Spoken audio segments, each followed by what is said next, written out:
মধ্যরাতে মাইক বাজিয়ে নির্বাচনী আচরণবিধি লঙ্ঘন করা হচ্ছে বলে অভিযোগ এনসিপির।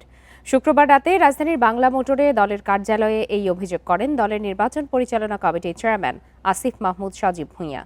বগুড়ার একটি ঘটনা কেন্দ্র করে তিনি বলেন, সরকারি কর্মকর্তারা বিএনপির প্রার্থীদের বিরুদ্ধে ব্যবস্থা নিলে তাদের বদলি করে দেওয়া হচ্ছে। ম্যাজিস্ট্রেসি ক্ষমতা থাকতেও সেনাবাহিনীকে কেন্দ্রের বাইরে রাখার নীতি গ্রহণ করেছে নির্বাচন কমিশন। এর মাধ্যমে নির্বাচন প্রশ্নবিদ্ধ হওয়ার অভিযোগও তোলেন আসিফ। এদিকে গণভোটের সমর্থনে 238টি আসনে প্রচারণা চালাচ্ছে এনসিপি। সেই সাথে 25 জানুয়ারি থেকে 5 ফেব্রুয়ারি পর্যন্ত 11 দিন সারা দেশে এনসিপির নির্বাচনী ও গণভোটের পদযাত্রা হবে বলেও জানানো হয় সংবাদ সম্মেলনে।